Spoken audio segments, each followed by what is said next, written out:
Hello everyone, and welcome to my channel General Hospital today. I hope everyone is having a wonderful day. Before we begin, please hit the subscribe button and give this video a thumbs up. The oppressive Port Charles humidity did little to dispel the chill that had settled over the city. It was a chill born not of weather, but of a lingering unresolved violence. The shooting of Drew Cain had sent shockwaves through the community, leaving a scar that was still raw, still throbbing with unanswered questions. The police had theories, of course. There was always a convenient underworld figure, a disgruntled business rival from a forgotten case, or the ever-present shadowy threat from Jason Morgan's old life. But the investigation had stalled, mired in dead ends and contradictory evidence. The bullet, a clean, professional shot, had come from a high-powered rifle, and the shooter had vanished into the tapestry of the city without a trace. Drew himself, though recovering, was plagued by a foggy memory of the event. A flash of light, the crack of the rifle, and then nothing. No face, no motive, just the searing pain and the long, arduous road back. Meanwhile, at the Quartermain mansion, life proceeded with its typical blend of gothic drama and farce. Tracy Quartermain held court with her usual acerbic wit, managing the family's vast business interests and personal entanglements with a weary, practiced hand. Ned was embroiled in his ELQ schemes, Brooke Lynn was chasing her musical dreams, and Monica, the family's matriarch, maintained a quiet, dignified sadness that seemed as permanent a fixture as the grand staircase. The family was a constellation of bright, chaotic stars, but one around which they all still unconsciously orbited was missing. Edward Quartermain. His portrait, a grandiose and slightly mischievous depiction, still dominated the main drawing room wall. They spoke of him often in the past tense, with a mixture of fond exasperation and genuine grief. He was their patriarch, their scoundrel, their legend. His death had been a monumental affair. A heart attack at the office. A fitting end for a man who valued commerce and family in near equal measure. The funeral had been the social event of the season. He was buried in the family crypt, his legacy secure, his antics a source of endless cherished stories. But the truth, as it often is in Port Charles, was far stranger than the fiction the family lived. Deep beneath the Quartermain estate, in a sub-basement that didn't appear on any architectural blueprint, behind a false wall of wine racks in a climate-controlled cellar that had been built during the Cold War, Edward Quartermain was very much alive. The room was not a dungeon. It was a comfortable, if anachronistic, suite. Persian rugs covered the cold stone floor. A large leather-top desk was littered with financial newspapers, stock reports, and a state-of-the-art computer monitor showing real-time security feeds from across the property. A vintage radio played classical music. He had his books, his brandy, and his plans. He looked older than the portrait upstairs, of course. The lines on his face were more deeply etched, and his hands, once so firm and commanding, now bore a slight tremor.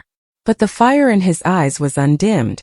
It was a fire of cunning, of impatience, and of a desperate paternal love that had curdled into something far more controlling and dangerous. His sole confidant, his anchor in this world of shadows, was his longtime butler and accomplice, Reginald. It was Reginald who brought him his meals, who managed the delicate logistics of his existence, and who, on one fateful evening, had been the driver of the car that spirited Edward away from his own funeral, leaving a weighted coffin to be interred in his place. "The city is still buzzing, sir," Reginald said, placing a tray with a single glass of amber liquid on the desk. "The police are no closer to finding the assailant. They're chasing ghosts in the Balkan Syndicate now." Edward grunted, taking a slow sip of the brandy. Incompetent fools. The Balkan Syndicate couldn't orchestrate a successful picnic, let alone a surgical strike like that. He leaned back in his chair, his gaze fixed on a monitor showing a live feed of the garden where Drew Cain, still moving stiffly, was walking with Sam McCall. "He's looking stronger. Resilient boy. I'll give him that." "It was a significant risk, sir," Reginald said, his voice a low, neutral murmur. "The shot was precise, but the margin for error was calculated," Edward snapped, his eyes flashing. "I didn't spend a fortune on that Swiss marksmanship course for nothing. And I didn't build the Quartermain empire on timidity. Sometimes, Reginald, a surgeon must cause a little pain to remove a cancer. The cancer, in Edward's twisted patriarchal logic, was Drew Cain. Or more specifically, the threat Drew posed to the future of the Quartermain legacy. Edward's fake death had not been an act of cowardice. It was the first move in a grand final strategy. From his gilded prison, he had watched his family with a hawk's eye. He saw the squabbling, the petty jealousies, the way the new generation seemed to lack the iron will that had built the Quartermain name from the docks up. He saw Ned's ambition, but also his sentimentality. He saw Tracy's brilliance, but also her distraction with romantic folly. And he saw Michael Corinthos, his own great-grandson, becoming more his father's son every day. A development that filled Edward with a cold dread. His plan was simple in its objective, but Byzantine in its execution. To forge his family into the unstoppable dynasty it was always meant to be. To force them through crisis and consolidation, to unite under the Quartermain banner, to prioritize blood and name above all else. He believed they had grown soft, diluted by their associations with the Corinthos family and their various moral compasses. They needed a common enemy. They needed a fire lit under them. And Drew Cain had become the perfect kindling. It had started subtly. Edward, through a series of untraceable shell companies and intermediaries, began to undermine Drew's position at Aurora Media. A bad investment here, a leaked piece of damaging information there.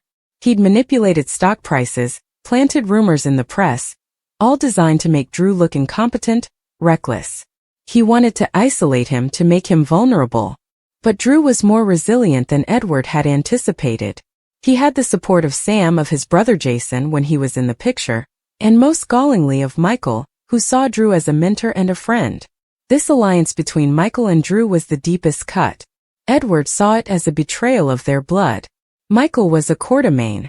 His loyalty, his energy, his future, should be devoted to ELQ, the family's crown jewel. But Drew, with his Aurora Media and his righteous do-gooder attitude, was pulling Michael's focus, diverting Quartermain resources and influence into ventures Edward deemed frivolous.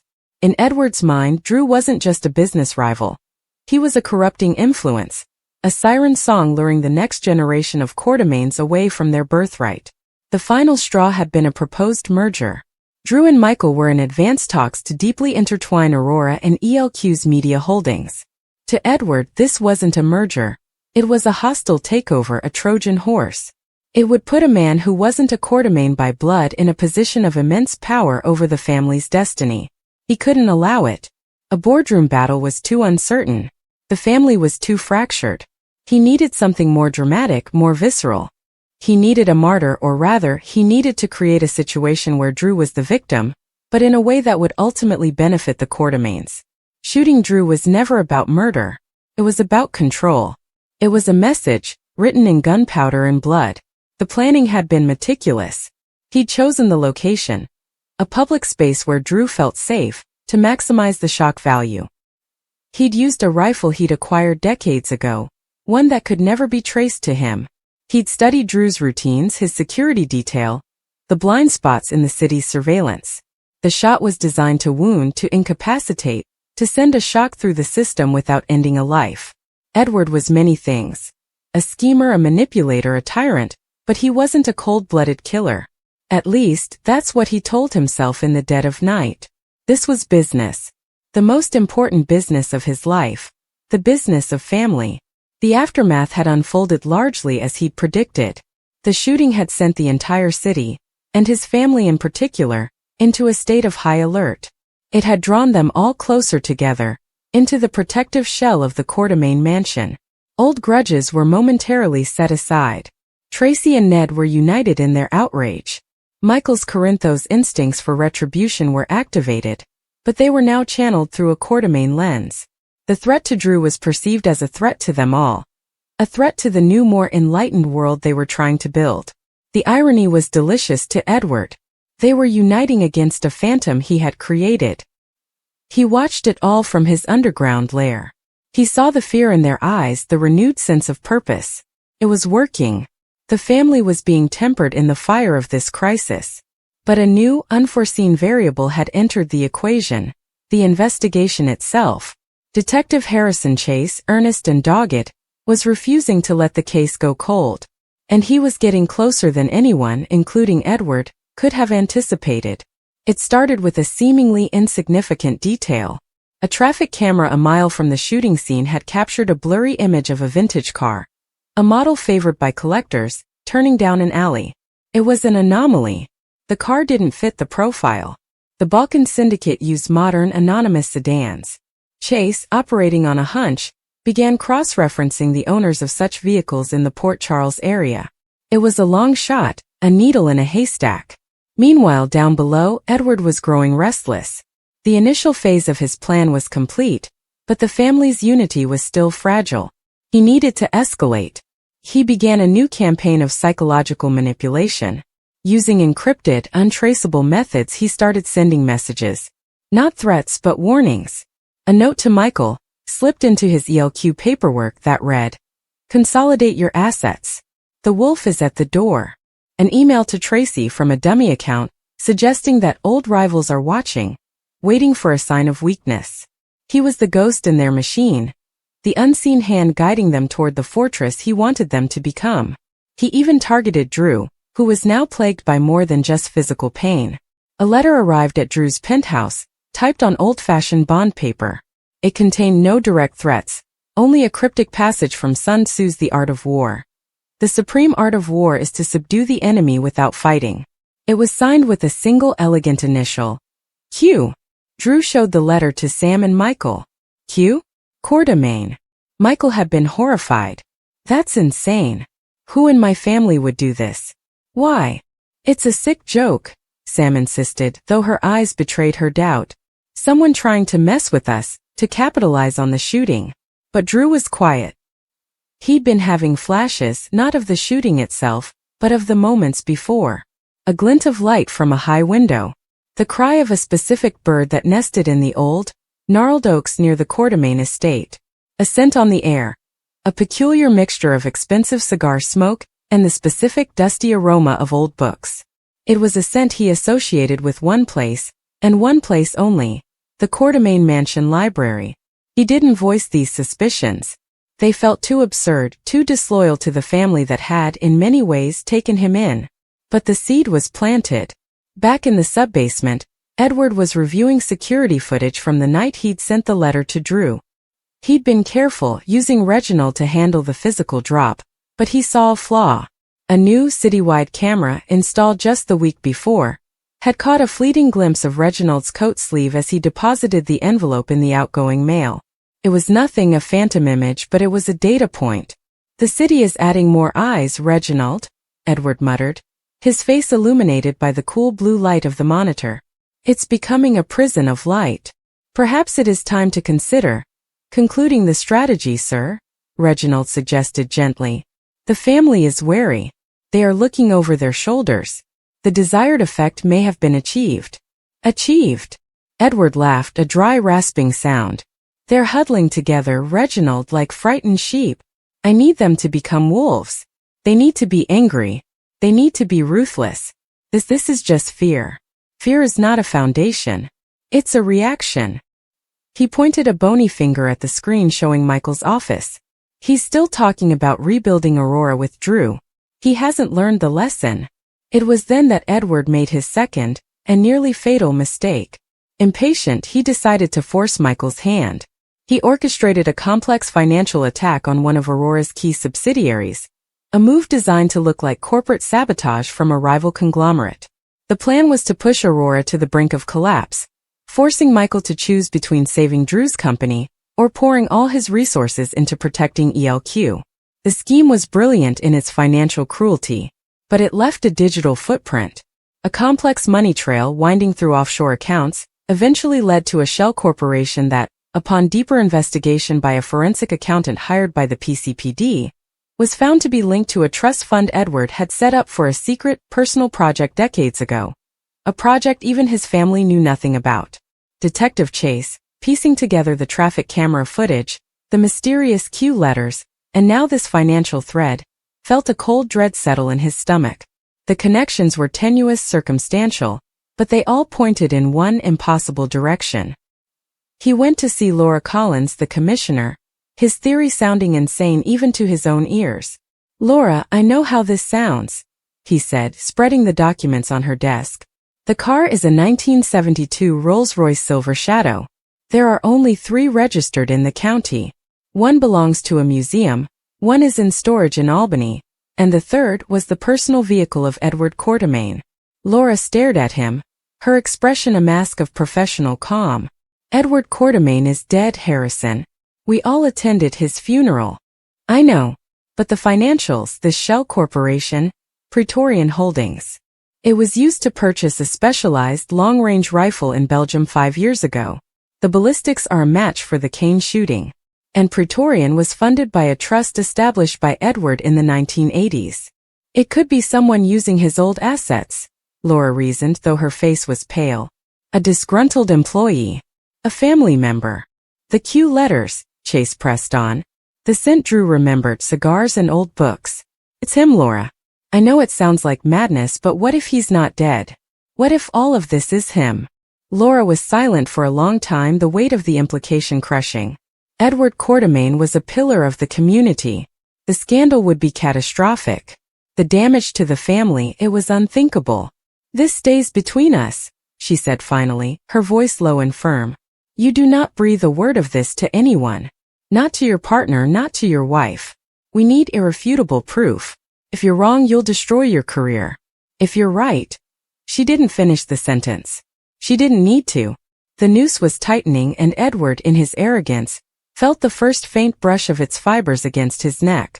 He noticed an anomaly in the financial tracking software he used to monitor the family's accounts.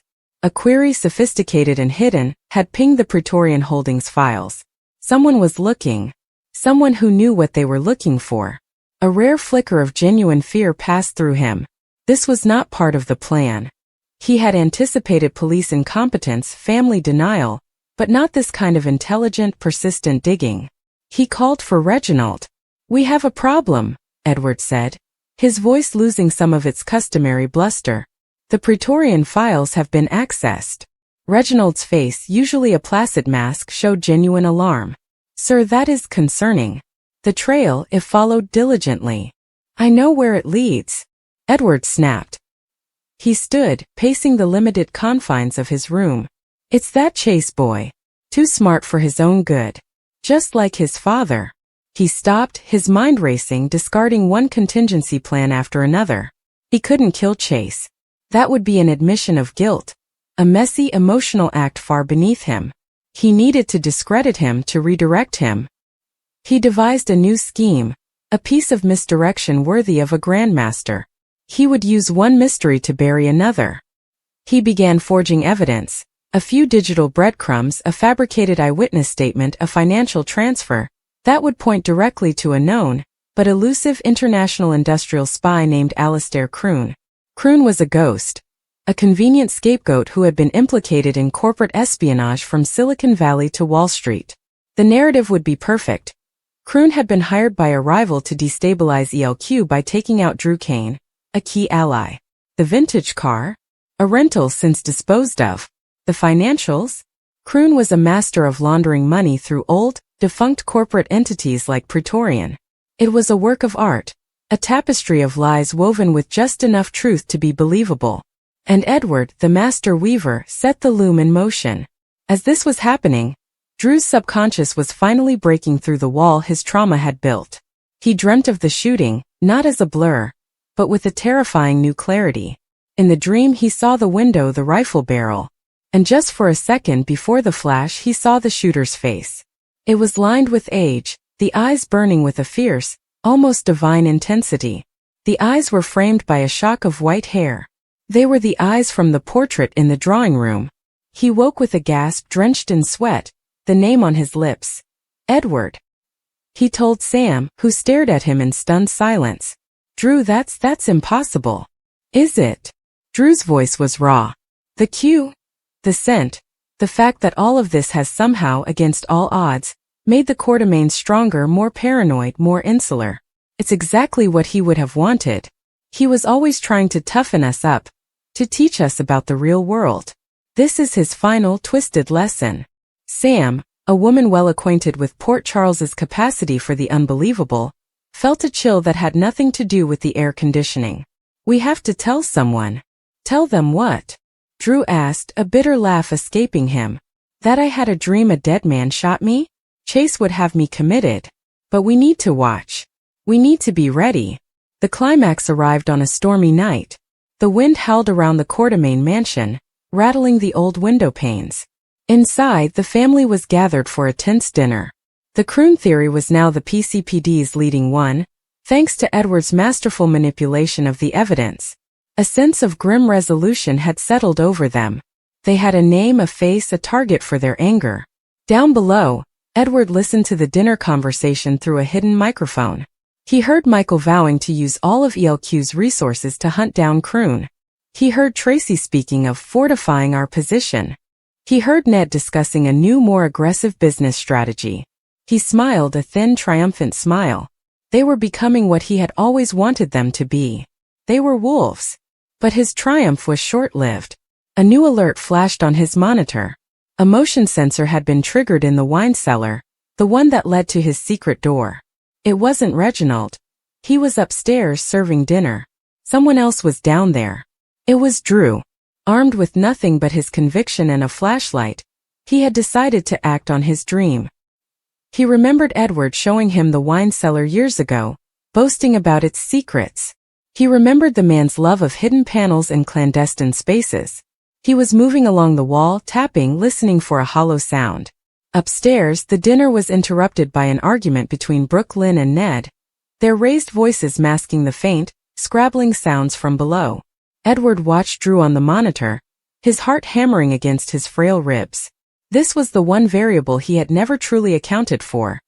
Drew's own latent memories, his Jason Morgan-trained instincts, leading him directly to the heart of the secret. He couldn't let him find the door. He made a decision. He picked up an old, secure landline phone and dialed a single pre-programmed number. It rang in the pocket of a man standing in the shadows across the street from the mansion. A freelance operative Edward kept on retainer for extreme emergencies. The package is in the cellar, Edward said, his voice cold and clear. Contain it. Non-lethally. He then did the unthinkable. He opened the hidden door from the inside. Drew froze as a section of the wine rack swung inward, revealing a sliver of warm light and the faint sound of a classical adagio. His breath caught in his throat. It was real. It was all real. He stepped through the opening into the room, and there he was, Edward Quartermain, standing before his desk, looking not like a ghost, but like a very old, very tired king in his underground court. The two men stared at each other, the silence broken only by the storm outside and the soft music from the radio. "Hello, Drew," Edward said, his voice echoing with a strange mix of weariness and pride. "I suppose you've come for answers." "You shot me," Drew said, the words not a question, but an accusation, a final horrible confirmation.